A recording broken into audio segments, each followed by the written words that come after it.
안녕하세요. 저는 30대 중반을 넘어가고 있는 여자입니다. 평소 유튜브라곤 관심도 없던 저인데 어느 날 친구가 여기에 저랑 비슷한 사연이 많다고 소개해 주더라고요. 그래서 처음엔 설마 하는 마음으로 채널을 찾은 저는 날밤 새워 사연들을 들었답니다. 사연 하나하나에 많은 공감과 답답함, 그리고 통쾌함을 느끼며 피곤한 줄도 모르고 들었네요. 그러다 문득 내가 겪은 얘기도 사연으로 적어보고 싶다는 생각이 들었어요. 그래서 용기를 내 사연을 보내니 부족하더라도 많은 이해 부탁드리며 이야기를 시작해 볼게요. 저와 남편은 맞선으로 만난 사이였어요. 너 이번에 잘하고 와야 한다. 의사야 의사. 집은 좀 볼 거 없어도 직업이 좋잖니. 네 아빠 알지? 의사, 검사, 판사, 사자 사위 기다리는 거. 웬만큼 괜찮다 싶으면 그냥 결혼해. 네 나이도 곧 30 중반이야. 너 나이 더 먹으면 초혼자리는 힘들어 얘? 엄마의 지겨운 잔소리를 들으며 나간 맞선 자리. 기대라곤 눈꼽만큼도 하지 않았던 저입니다. 사실 무슨 기대감이 있겠어요? 조건 맞춰 하는 맞선, 그렇고 그런 대화나 하다 끝나겠구나 싶었어요. 그런데 기대가 너무 없었던 탓일까요? 생각보다 괜찮은 남편의 모습에 호감이 확 생기더군요. 좋은 예감 속에 시작된 맞선은 즐거웠어요. 대화도 잘 통하고요. 남편도 그렇게 느꼈는지 식사가 끝나고 가볍게 술 한잔 어떠냐고 묻더라고요. 전 좋다고 했고 남편은 저를 고급 와인바로 안내하더라고요. 분위기가 좋아서 그런지 와인도 맛있었어요. 저기 괜찮으시다면 결혼을 전제로 진지하게 만나고 싶습니다. 네? 저 사실 맞선 자리가 많았고 앞으로도 많을 겁니다. 근데 지금까지도 그랬고 앞으로도 희선 씨 같이 대화도 잘 통하고 조건도 맞는 여자 없을 것 같아서요. 그리고 무엇보다 외모가 제 스타일이세요. 들어오시는데 정말 예쁘시다고 생각했습니다. 서두르는 감이 있다 생각하시겠지만 그래도 제 입장에선 희선 씨 놓치고 싶지 않네요. 희선 씨도 괜찮으시다면 결혼을 전제로 만나다 결혼을 하고 싶습니다. 첫 만남에 결혼을 권하는 이 남자. 남들은 어떻게 생각할지 몰라도 저는 좋았어요. 거듭된 맞선에 지칠 대로 지쳐있기도 했고 어차피 조건 맞춰서 해야 하는 결혼, 남편처럼 잘 맞는 사람을 만날 수 있을까 하는 생각이 들었어요. 그리고 결혼을 전제로 만나보는 것이지 당장 결혼을 하는 것도 아니니 손해볼 것도 없다는 생각이 들기도 했고요. 저의 승낙에 저희는 진지하게 만나보기 시작했고 그와의 짧은 연애는 생각보다 더 좋았습니다. 섬세하고 다정한 남편은 저에게도 잘했지만 저희 부모님께도 잘했습니다. 그런 남편의 모습에 저는 결혼을 마음먹었고 만난 지 4개월이 되었을 때 결혼 준비를 시작했습니다. 준비 과정도 순조로웠어요. 당연했죠. 원하는 자리, 원하는 평수의 상가를 매입해 병원 개원 준비도 시작했고 40평대 아파트, 외제차까지 그 모든 것을 저희 부모님이 해주셨으니까요. 사전에 약속된 사항이라 저도 대수롭지 않게 생각했어요. 모든 것을 시어머니의 권유대로 공동 명의로 진행할 때도 저는 그러려니 했습니다. 그 당시 저는 당연히 이혼은 생각지도 않았고 그렇기에 명의 문제로 얼굴을 붉히기 싫었으니까요. 그런 제 호의가 만만해 보였던 걸까요? 연애 시절 시어머니는 다정하진 않으셨어도 사람을 귀찮게 하는 사람은 아니었어요. 오히려 무관심에 가까웠죠. 생전 먼저 연락을 하시는 일도 없었고 어쩌다 통화를 하게 돼도 용건만 간단히 말하시고 끊으시곤 했어요. 하지만 결혼을 하고 난 뒤 어머님은 완전히 다른 사람이 되어 있었습니다. 희선아, 오늘 퇴근 몇 시에 하니? 저 오늘은 일찍 퇴근해요, 어머님. 한 5시쯤이요. 잘 됐구나. 퇴근하고 집에 좀 들르거라. 온 김에 저녁도 같이 먹고. 아, 네, 어머님.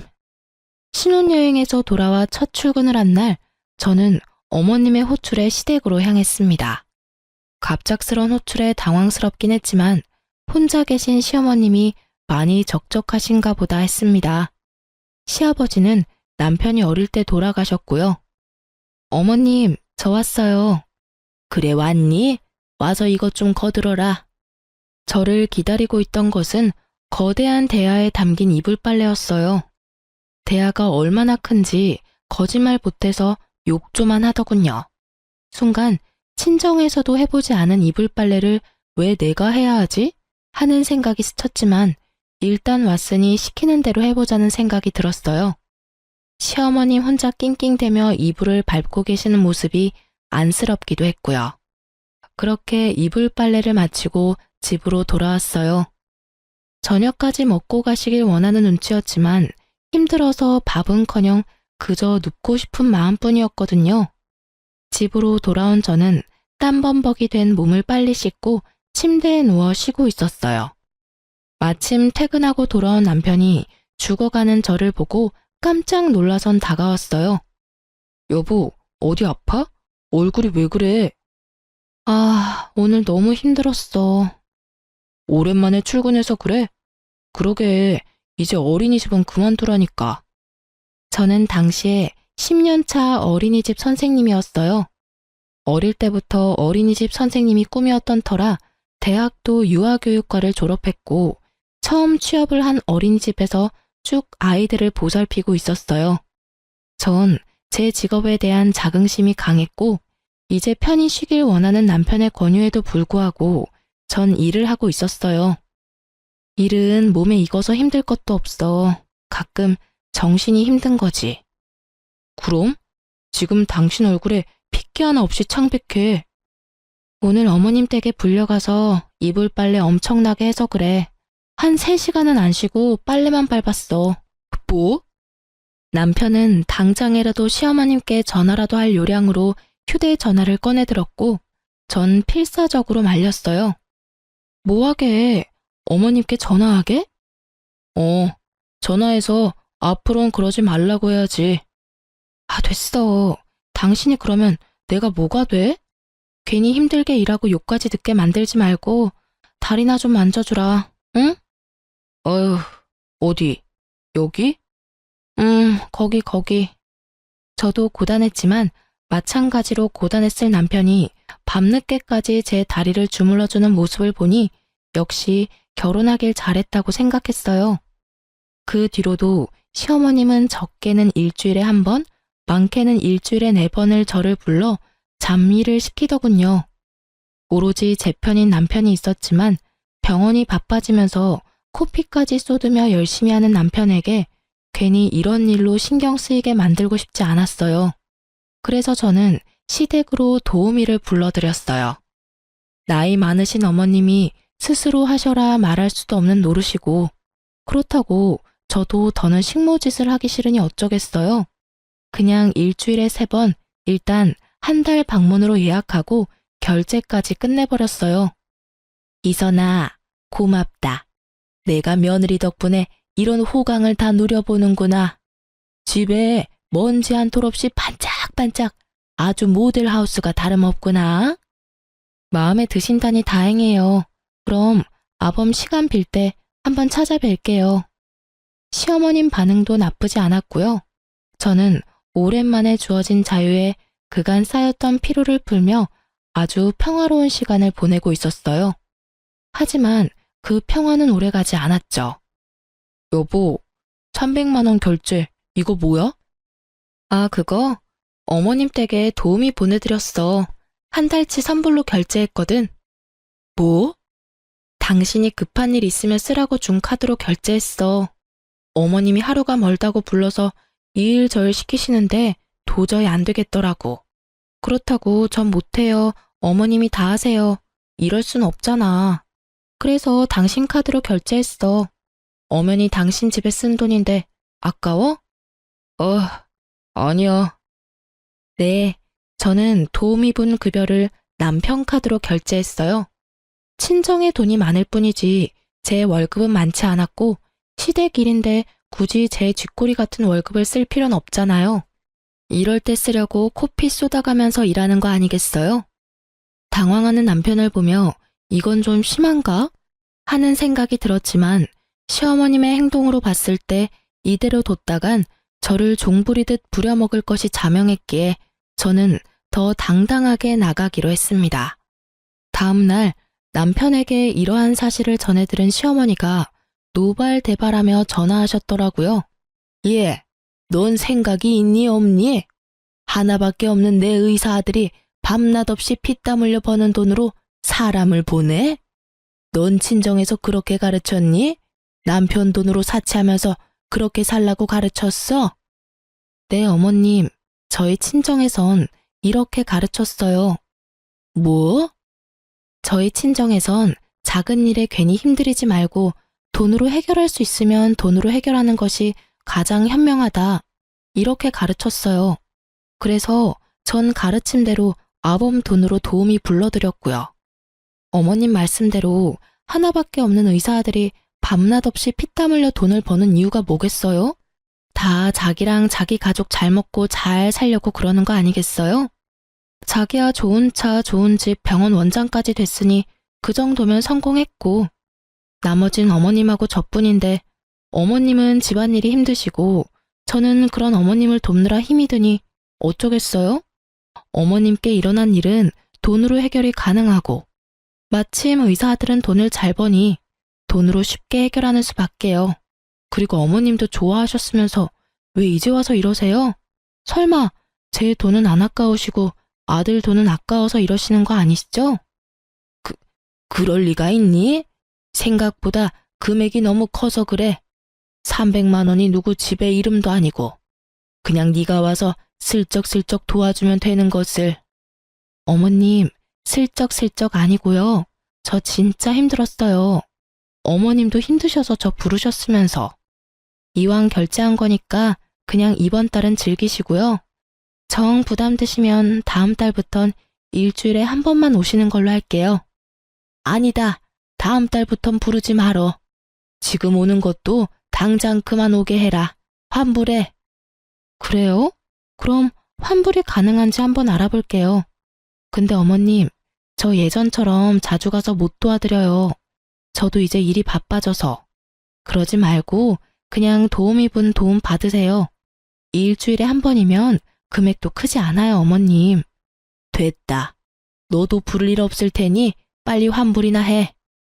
이렇게 첫 번째 시어머님과의 전쟁은 저의 승리로 끝이 났습니다. 그날 이후 시어머님은 저를 부르지 않았어요. 그야말로 평화로운 날의 연속이었죠. 시댁 때문에 스트레스 받을 일이 없으니 남편에게 더 잘하게 되고 저에게 대접받은 남편은 더욱 힘내서 병원을 꾸려나갔어요. 그러면서도 쉬는 날이면 저와 산책도 하고 좋은 곳에서 외식도 하곤 했어요. 더할 나위 없이 행복했어요. 제가 꿈꾸던 결혼 생활이었죠. 물론 일주일에 한두 번은 시어머님께 안부 전화도 드렸어요. 그때마다 시어머님의 목소리가 좋진 않았지만 크게 신경 쓰지 않았어요. 그저 아직 많이 섭섭하신가 보다 하고 생각했어요. 그러던 어느 날 남편이 달력을 보다 화들짝 놀라며 저를 부르더군요. 여보. 왜 그래? 내일 아버지 제사야. 어쩌지? 어쩌긴 어째. 마침 나도 내일 연차니까 가서 준비하면 되지. 나 내일 VIP 상담 있어. 아마 바로 시술 진행하지 싶은데. 그게 말이 좋아야 시술이지. 수술 시간만큼 걸려서 늦지 싶어. 어쩔 수 없지 뭐. 나라도 가서 해야지. 힘들 텐데. 내가 최대한 빨리 끝내고 갈게. 그래, 알겠어. 시집 오고 처음으로 지내는 아버님 제사이기에 저에게도 의미가 컸어요. 거기에다 어머님 기분도 좀 풀어드릴 겸 혼자 인터넷에 검색을 해가며 장을 봐서 시댁으로 갔어요. 어머님, 저 왔어요. 왔니? 어머님, 어디 아프세요? 어머님은 마스크를 끼고 누워 계셨어요. 머리엔 젖은 수건도 한 장 올리시고요. 말할 기운도 없으셨는지 기침 소리를 내면서 말했죠. 몸살이 왔는지 안 아픈 곳이 없구나. 열도 나는 것 같고. 어머, 어떡해요? 병원은 다녀오셨어요?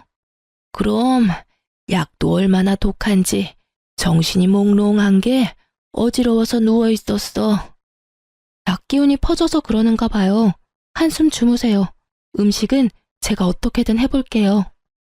네가 할 수 있겠니? 최선을 다해볼게요. 어제 남편과 통화할 때까지만 해도 멀쩡하던 사람이 갑자기 아프다니 의심쩍은 부분이 있었지만 본인이 아프다니 어쩌겠어요? 저는 얼른 음식을 준비하기 시작했어요. 처음 해보는 제사 음식이지만 친정에서 어깨너머로 본 것이 도움이 되더군요. 대충 순서는 알고 있으니 크게 우왕좌왕할 일도 없었고요. 그런데 계속해서 일어섰다 앉았다 해서 그런가 배가 자꾸 아프더라고요. 화장실 가고 싶은 배가 아니라 꼭 생리통같이 아랫배가 콕콕 쑤시는 느낌이요. 콕콕 쑤시던 배는 어느새 쿡쿡의 강도가 되었고 전 어떻게 음식을 다 만들었는지 모르겠어요. 어머님은 코를 골며 주무시다가 제가 음식을 다 만들고 뒷정리까지 마치니 그제야 자리에서 일어나셔서 제가 만든 음식을 둘러보시더라고요. 뭐 처음 치곤 잘했네. 우리 아들도 곧 온다고 하니 우리가 상을 차려놓자꾸나. 우리 아들 오면 바로 시작할 수 있게. 그렇게 전 어머님을 도와 제사상을 차렸어요. 차리는 와중에 집에 들어선 남편이 제 얼굴을 보고 화들짝 놀래더라고요. 여보, 어디 아파? 어? 왜? 얼굴에 핏기 하나 없어. 이러다 진짜 쓰러지겠다. 얼른 가서 좀 누워. 어머니는 이 사람 이렇게 될 때까지 뭐 하셨어요? 이 사람 얼굴 좀 보세요. 아까까진 괜찮았는데 갑자기 왜 그러니 너? 사실 아까부터 배가 좀 아파서요. 나머지 좀 부탁해. 나 당신 방 가서 좀 누워있을게. 걱정하지 말고 얼른 가서 쉬어. 저는 시어머님의 궁시렁대는 소리가 들려왔지만 그 말에 신경 쓸 겨를이 없었어요. 점점 고통이 심해지고 있었거든요. 전 총각대 남편이 쓰던 방으로 가 침대에 몸을 뉘었어요. 곧 괜찮아지겠지 했던 고통은 점점 심해지고 견딜 수 없는 고통에 앓는 소리가 입 밖으로 절로 튀어나오더라고요. 어느새 제사를 끝낸 남편이 제 곁으로 와서 걱정스러운 눈빛으로 저를 보고 있었어요. 여보, 괜찮아? 아니, 안 괜찮아. 다 끝났지? 얼른 병원 가자. 나 진짜 죽을 것만 같아. 더는 못 참겠다며 몸을 일으키는 순간 아래쪽에서 울컥하는 느낌과 함께 참을 수 없는 고통이 느껴졌어요. 아, 여보, 왜 그래? 여보, 이거 피 아니야? 제 발밑으로 피가 흘러내리고 있었어요. 저는 급히 병원으로 이송되었고 정신을 잃었어요. 정신을 차렸을 땐 병실이었어요. 저의 손을 잡고 울고 있는 남편과 그 옆에 앉아있는 시모가 보였어요. 저는 몰려오는 졸음에 다시 눈을 감았어요. 등신, 상등신, 어떻게 자기 몸에 애가 들어선 줄도 모르고. 어머니, 그만하세요. 졸음이 몰려왔을 뿐이지 잠이 든 건 아니었기에 전 모든 얘기를 듣고 있었죠. 임신을 했었다는 사실과 유산을 했다는 사실도 충격이었지만 시어머니의 말이 더 충격이었어요.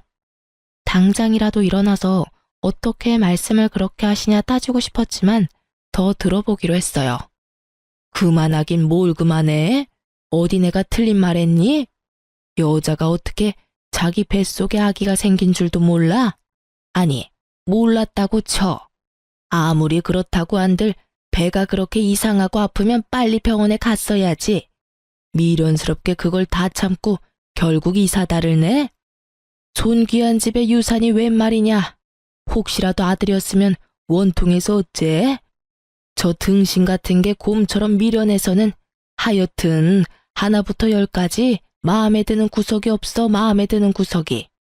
남편도 충격이 큰지 아무 말도 하지 않더라고요.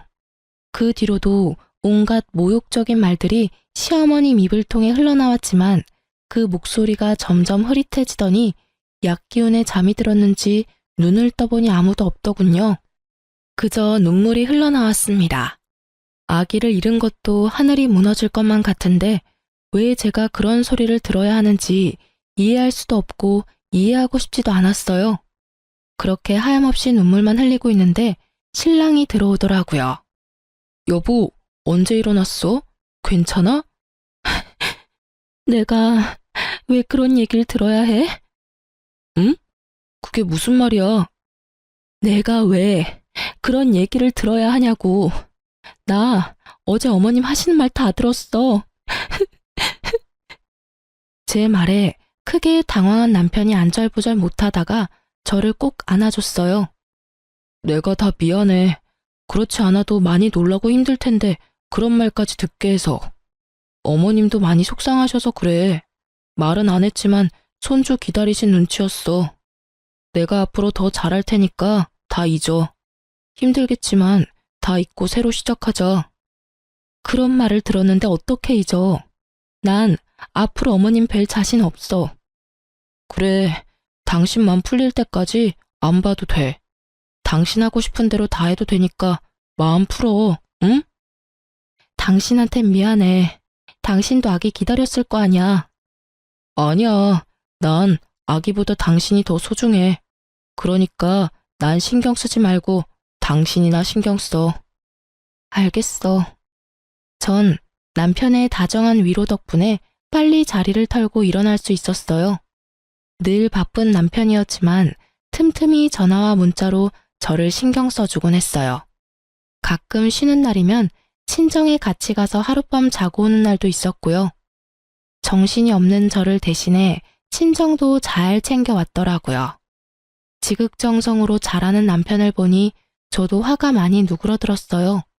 그리고 저도 시어머님께 연락 한 통 안 했지만 시모도 저에게 연락 한 통 없으신 걸 보니 많이 미안해서 그러신가 보다 하고 생각했죠. 그래서 저는 2번 다시 보지 않겠다던 제 다짐을 굽히고 다가오는 제사에 시댁으로 가기로 했어요. 다음 주 또 제사 있지? 그땐 나도 갈게. 정말? 그래, 당신이 이렇게나 노력하는데 나도 노력해야지. 정말이지? 고마워. 여보, 그렇지 않아도 어머니가 많이 미안해하고 계셔. 그땐 너무 속상해서 그랬다고. 앞으로 내가 더 잘할 테니까 당신도 화 풀어. 알겠어. 우리 진짜 잘 살자. 물론이지. 어린아이처럼 기뻐하는 남편을 보며 저는 마음을 돌려먹길 잘했다고 생각했어요. 그날이 오기 전까진요. 시간은 빠르게 흘러 제삿날이 되었고 전 시댁으로 향했어요. 배를 누르려는데 대문이 열려있길래 전 그냥 문을 열고 들어갔어요. 낮 동안엔 현관문은 잠그지 않고 계시는 걸 알던 터라 현관문을 열고 들어갔어요. 어머님, 저 왔어요. 왔니? 웃으며 TV를 보던 시어머님은 저를 보더니 굳은 표정으로 갑자기 마스크를 끼셨어요. 그리곤 어색하기 짝이 없는 연기를 하시더라고요. 아이고, 머리야, 몸이야. 왜 그러세요? 또 아프세요? 비아냥거리는 제 물음에도 어머님은 꿋꿋하게 연기를 이어나가셨어요. 그러게나 말이다. 저번에 그런 일도 있고 이번에는 나도 좀 거들려고 했는데 도저히 안 될 것 같아. 눈에 뻔히 보이는 연기에 저는 그저 웃음만 났어요. 아, 그러세요? 어쩔 수 없죠. 쉬세요. 그래도 될까? 그럼 부탁 좀 하마.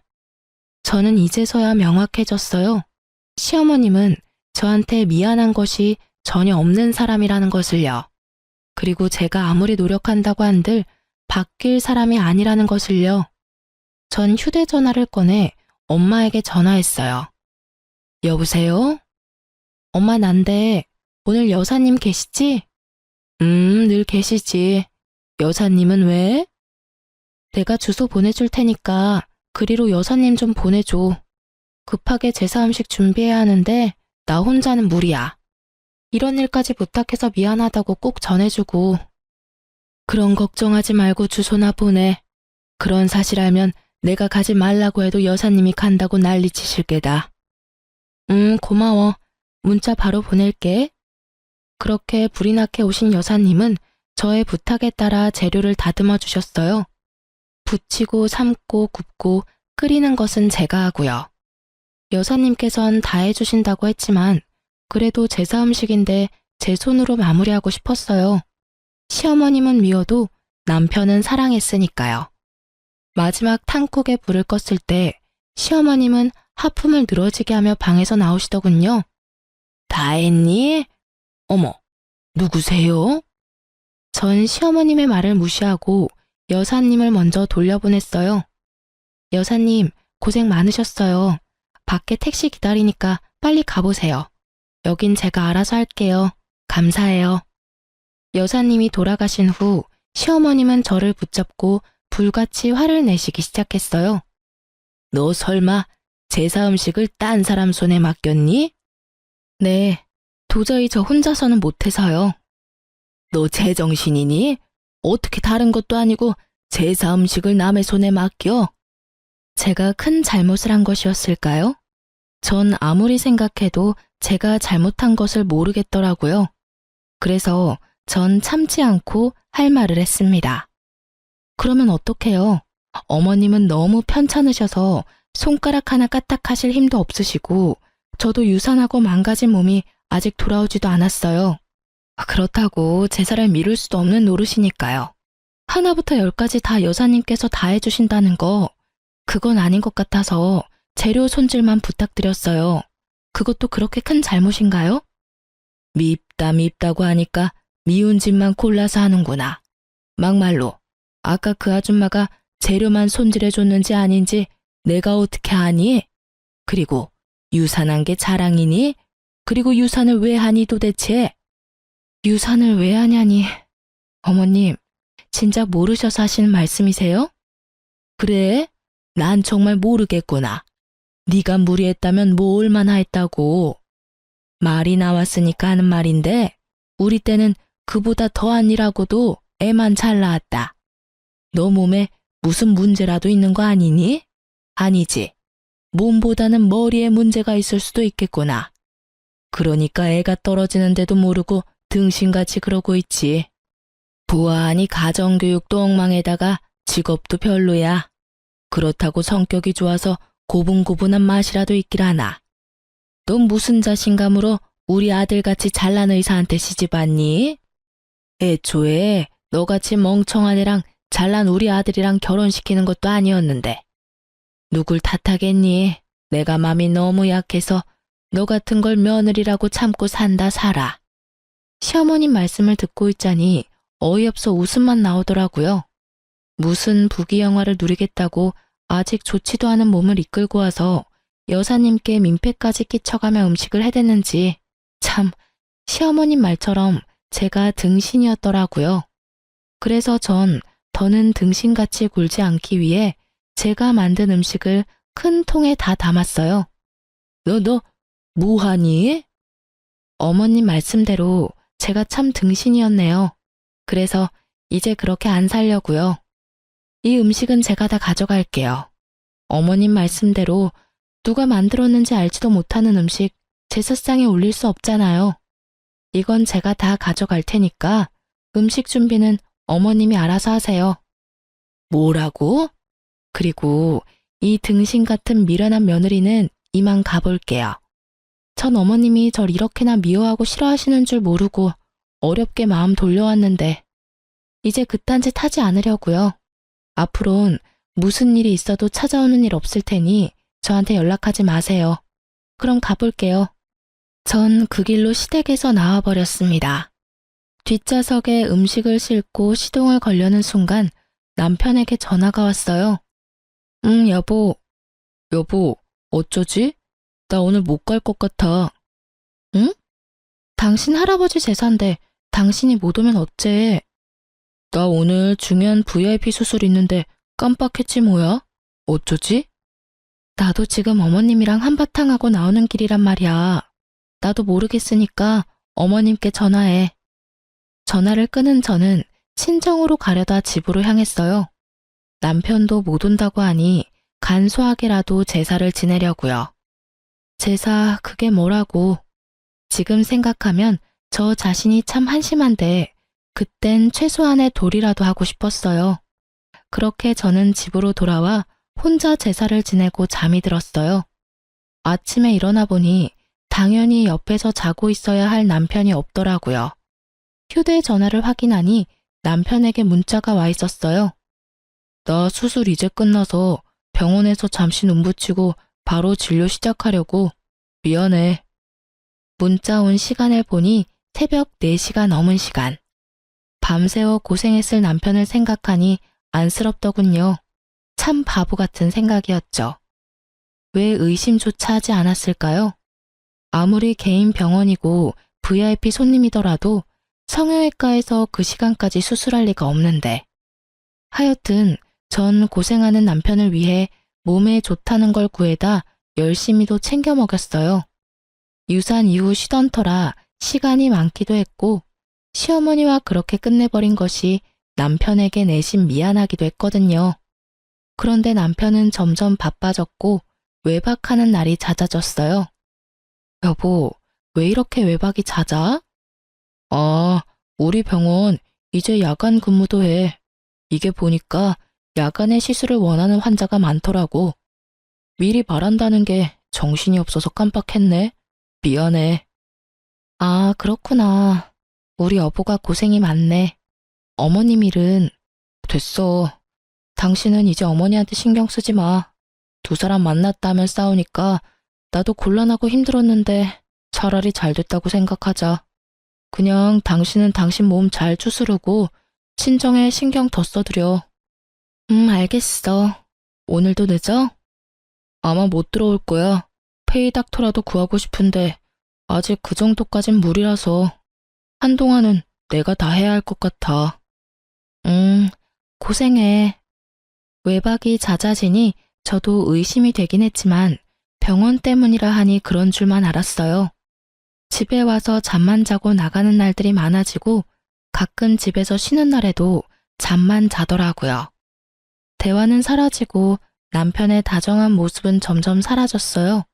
아니, 사라졌을 뿐 아니라 변해갔어요. 당신 살쪘어? 나? 그런가? 아닐 텐데. 왜? 나 돼지 같아? 아니, 그 정도는 아닌데 관리 좀 해야겠다. 살도 좀 찐 것 같고 피부도 처지는 것 같네. 그래? 마사지라도 받아야겠다. 당신 카드 좀 쓸게. 당신 돈 없어? 병원에 기계 새로 들여서 나도 힘들어. 아, 나도 고정적으로 나가는 게 있으니까. 아, 알겠어. 내 돈으로 알아서 할게. 일을 쉬고 있으니 수입은 없는데 생활비부터 시댁 용돈까지 다 제 통장에서 나가니까 순식간에 통장 잔액이 비더라고요. 결혼 초반엔 신랑도 수입이 일정치 않았으니 제가 모든 걸 맡아서 해결했었거든요. 아무것도 모르는 남편이 그런 식으로 말하니 섭섭하긴 했지만 남편도 오죽 힘들면 저럴까. 그렇게 남편을 이해하려 애썼어요. 그러던 어느 날 엄마에게 전화가 왔어요. 엄마. 요새 박서방 무슨 일 있니? 왜? 무슨 일이라니? 요즘 통 연락도 없고 해서 내가 전화했더니 받지도 않고 혹시나 무슨 일 있나 해서.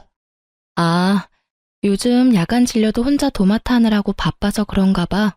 나도 요즘 얼굴 보기 힘들어. 그랬구나. 어쩐지. 2주에 한 번은 꼭 네 아빠랑 박서방이랑 낚시 다녔는데 요즘은 연락도 없더라고. 네 아빠 내심 섭섭한 눈치였는데 내가 말해줘야겠네. 자위 요즘 엄청 바빠서 그렇다고. 하여튼 네가 병원으로 옷도 좀 챙겨가고 해. 박서방 힘들겠다. 그렇지 않아도 오늘 가보려고 했어. 이틀째 못 들어오고 있어서 옷이라도 주고 오려고. 그래, 너도 몸 잘 챙기고. 사실 그때 어렴풋이 느꼈던 것 같아요. 아, 이 사람이 좀 이상하구나 하고요. 엄마와의 통화가 끝나고 전 미리 챙겨두었던 남편의 옷가지들을 가지고 병원으로 향했어요. 그런데 이게 무슨 일일까요? 병원 불은 꺼져 있고 마침 퇴근하는 간호사들이 나오고 있었어요. 저를 알아본 간호사 한 명이 인사를 건네더라고요. 사모님, 어쩐 일이세요? 원장님 아까 퇴근하셨는데 연락 못 받으셨어요? 아, 지나가는 길에 그냥 잠시 들러봤어요. 근데 혹시 요즘 야간 진료해요? 야간 진료요? 아니요? 저희 야간 진료한대요? 아니, 아는 사람이 새벽까지 하는 야간 진료 병원이 있다길래 혹시나 해서요. 그런 병원도 있어요? 하여튼 저흰 야간 진료 없어요. 그럼 먼저 가볼게요. 네, 고생했어요. 태어난 제 목소리와는 달리 분노에 가득 찬 제 주먹은 부들부들 떨리고 있었어요. 대체 어디서부터 어디까지 거짓이었는지 감도 잡히지 않았어요. 머릿속엔 온갖 더러운 상상들이 뒤섞이며 집까지 어떻게 온 줄도 모르겠더라고요. 그저 정신을 차려보니 남편은 침대에서 자고 있고 전 남편의 휴대전화를 보고 있었어요. 다행히 비밀번호는 바뀌지 않았더라고요. 업무적인 문자들 사이 유난히 눈에 띄는 문자가 있었어요. 하 사장님. 그녀와 주고받은 문자를 보는데 눈물이 흘러나왔어요. 보고 싶다, 사랑한다, 어젯밤 너무 좋았다 등등. 사랑하는 연인들이 나눌 법한 내용이었어요. 내용보다 더 기가 막힌 건 문자를 주고받은 날짜였어요. 처음 사적인 문자를 주고받은 건 아버님의 제삿날, 즉 제가 임신한 줄도 모르고 혼자 제사상을 차리다 불쌍한 아기를 하늘나라로 보낸 날이었어요. 그날부터 두 사람의 사적인 문자가 시작되었더라고요. 처음은 정말 환자와 의사 사이에 주고받을 수 있는 간단한 인사치레였어요. 하지만 점점 애정이 묻어나기 시작하더니 결국 사랑한다는 말이 오가더라고요. 그 기점이 할아버지의 제삿날이더라고요. 다른 여자랑 침대에서 그딴 더러운 짓이나 하는 줄도 모르고 전 땀 뻘뻘 흘려가며 제사상이나 차렸다고 생각하니 피가 거꾸로 솟았어요. 전 하 사장의 번호를 적어두고 주고받은 문자를 동영상으로 촬영했어요. 혹시 모르는 상황을 위해 증거를 남겨야 했으니까요. 그리고 세상 모르고 자는 남편을 깨웠어요. 일어나. 일어나라고. 뭐야. 신경질적으로 잠에서 깬 남편은 제 손에 들린 자신의 핸드폰을 보고 어떤 상황인 줄 눈치를 챈 듯 했어요. 잘못했다고 싹싹 빌 거라는 제 예상과는 달리 남편은 당당하더군요. 그렇지 않아도 얘기하려고 했는데 그걸 못 참고 휴대폰까지 뒤졌어. 그래, 맞아. 나 다른 사람 생겼어. 우리 이혼하자. 뭐?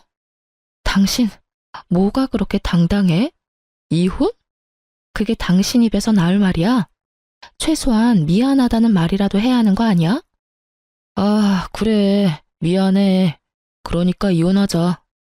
한숨을 내쉬며 마지못해 사과하는 남편을 보며 참을 수 없는 분노를 느낀 저는 있는 힘껏 남편의 뺨을 내리쳤어요. 이제 됐지? 일단 나 오늘은 나가서 잘게. 흥분 좀 가라앉히면 연락해. 한 대 맞아줬으니 만족하냐는 표정의 남편은 그대로 집을 나가버렸습니다. 그야말로 억장이 무너진다는 것이 이런 심정이었을까요? 전 그대로 자리에 주저앉아 남편이 나간 문을 보며 울었어요. 소리도 질렀다가 숨죽여 흐느끼다가 문득 그러고 있는 제가 한심해 웃었다가 그렇게 미쳐가다 보니 해가 떠오르더라고요. 붉게 빛을 내며 뜨는 해를 보니 제가 처한 상황이 실감이 나며 정신이 번쩍 들었어요. 이러고 있을 때가 아니지 하고요. 일단 전 시어머님께 해주던 금전적인 지원을 다 끊었어요. 마침 한 달치 용돈을 드리던 날이었는데 자동이체를 취소했어요. 돈이 들어올 때가 됐는데 들어오지 않으니 시모한테서 전화가 계속해서 오더라고요.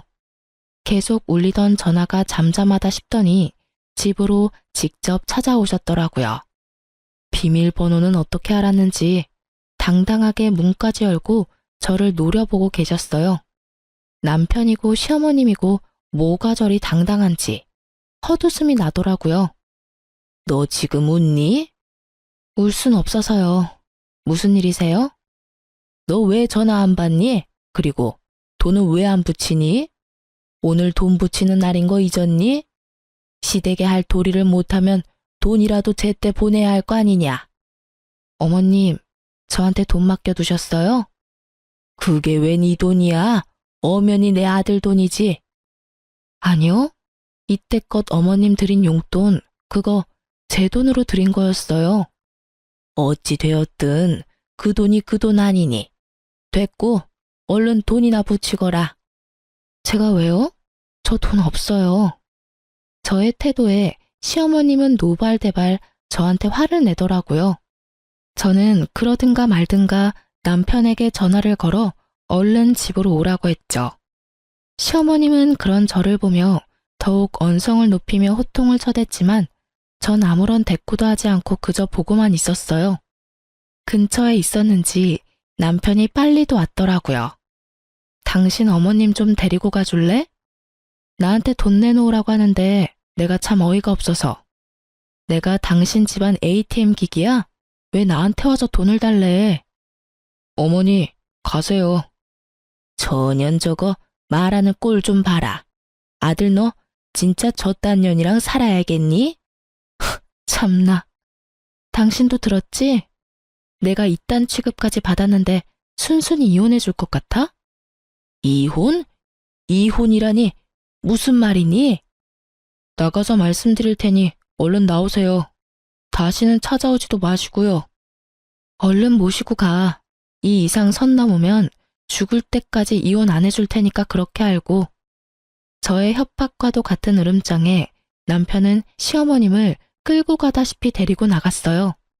저는 다시 정신을 차리고 적어두었던 내연녀의 번호를 찾아 전화를 걸었어요. 저의 전화를 받은 그 여자는 많이 당황하더라고요. 저 역시 당황스러웠어요. 알고 보니 이 여자 엄청난 재력가더라고요. 남편이 당당한 것엔 이유가 있었어요. 거기에다 남편이 이미 이혼을 마친 돌싱남으로 알고 있었어요. 산 넘어 산이라더니. 남편의 거짓말은 어디까지일까요? 제가 알던 남편은 대체 누구였던 걸까요? 전 온몸에 소름이 끼치더라고요. 그러면서 묘수가 떠올랐어요. 그날 저녁 저의 호출에 남편이 집으로 왔어요. 당신 이미 이혼했다고 거짓말했다며? 당신이 그걸 어떻게... 설마 그 여자랑 통화했어?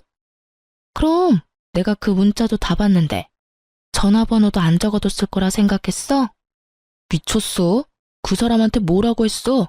설마 다 말한 건 아니지? 미치긴 당신이 미쳤네. 아직도 상황 판단이 안 돼?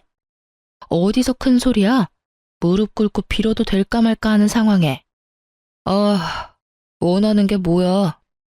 집, 차, 병원, 결혼할 때 우리 집에서 해줬던 모든 거 다 내 명의로 바꿔. 병원은 그냥 당신이 나한테 비싸게 사. 어차피 의사질은 계속 해야 할 거 아니야. 그리고 위자료도 내놔. 이때까지 내가 당신 집에 지원했던 생활비까지 다 포함해서. 뭐? 그 여자도 돈 많은 것 같은데? 괜한 작은 거에 미련 가지다 큰 거 놓치지 말고 그냥 다 내려놓고 그 여자한테로 가. 따져보면 손해보는 짓은 아닐 텐데.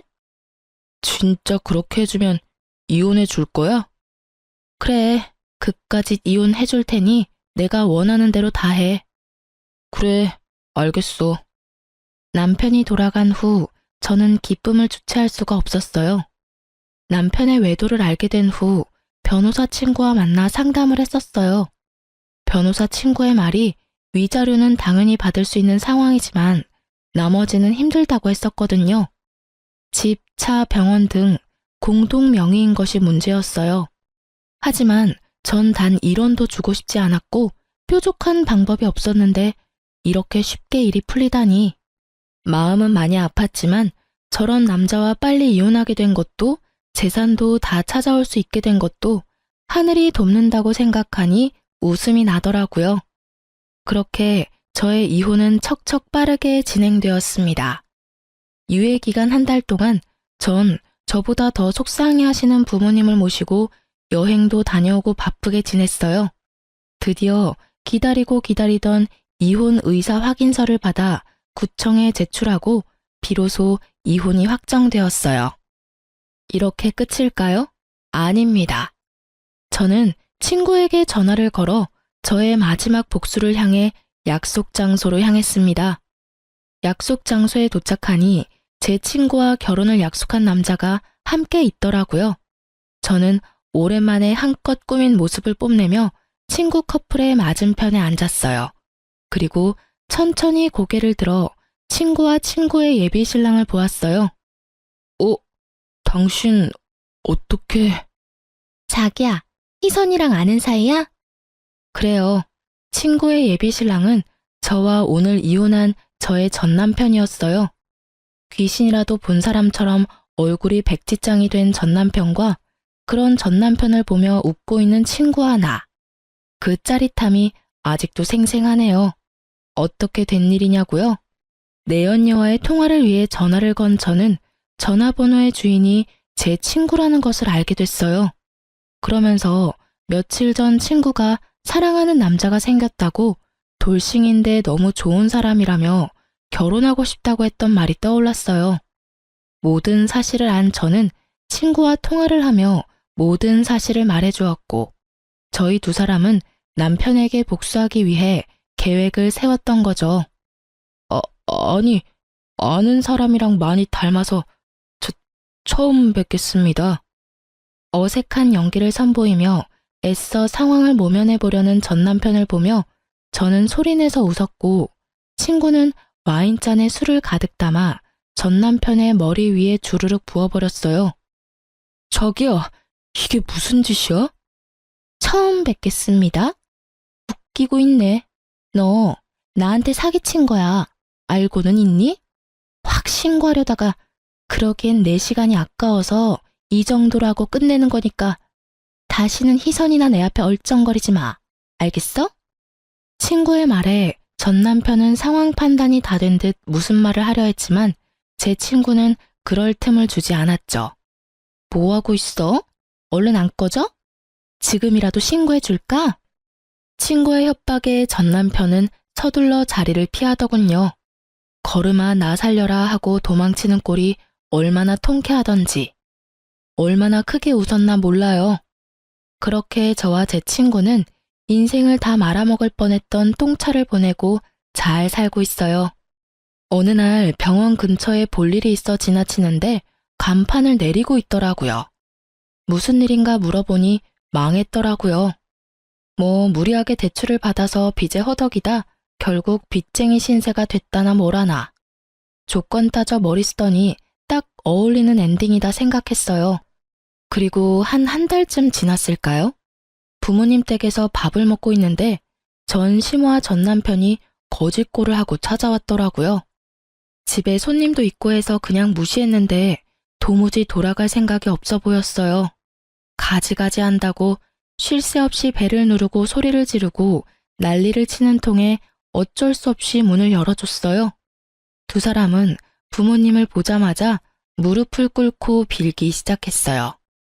장인어른, 장모님, 제가 정말 잘못했습니다. 제발 희선이 마음 한 번만 돌려주십시오. 제가 앞으로 진짜 잘하겠습니다. 그래요, 사돈. 사람 인연이 그리 쉽게 끊어진답니까? 부디 넓은 마음으로 한 번만 용서하고 넘어가 주세요. 저도 제 아들도 반성 많이 해... 너? 손이 발이 되게 빌던 전 시모는 친정에 와 있던 저를 보곤 말을 멈추더라고요. 이윽고 제 옆에 서 있던 남자를 보고선 눈이 뒤집혀서 순식간에 저에게 달려와 제 머리카락을 휘어잡았어요. 그리곤 인정사정 없이 흔들었어요. 야 이년아, 그럼 그렇지. 바람은 네가 펴놓고 누구한테 덮어씌워?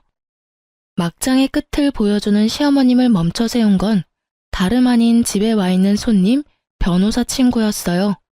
친구는 시어머님을 제지하고선 바로 경찰에 신고했어요. 그리고 바로 고소까지 진행했어요. 생각 같아서 합의고 뭐고 해주고 싶지 않았지만 하루가 멀다고 찾아오는 전 남편 때문에 다시는 찾아오지 않는다는 각서를 받고 합의를 해줬네요. 그렇게 정말 지긋지긋했던 전 남편과 시댁과의 인연이 끝이 났어요. 그리고 전 행복하게 잘 살고 있답니다. 내년에 사랑스러운 아기 엄마가 될 예정이에요. 이혼부터 옆에서 도와주었던 변호사 친구와 가깝게 지내다 시어머님의 사건 덕분에 그 친구가 도저히 안 되겠다며 제 옆에서 저를 지켜주겠다고 하더군요. 저는 시간을 두고 지켜보겠다고 했고, 그러던 와중 아기가 찾아와 급하게 결혼했네요. 물론 아기 때문에 결혼한 건 아니고요. 지금은 제가 오래 일했던 어린이집을 인수해 잘 운영해 나가며 지내고 있어요. 개념 상실이었던 전 시댁과는 달리 저를 정말 친딸처럼 아껴주시는 시부모님의 보살핌을 받으면서요. 오늘도 맛있는 거 사주신다고 하셔서 마무리하고 나가보려고 합니다. 제 사연에 답답하기도 하셨겠지만 이만하면 꽤 통쾌한 복수 아닐까요? 여러분께 시원한 사이다가 되었길 바라면서 이만 마무리할게요. 긴 제 사연 들어주셔서 정말 감사합니다.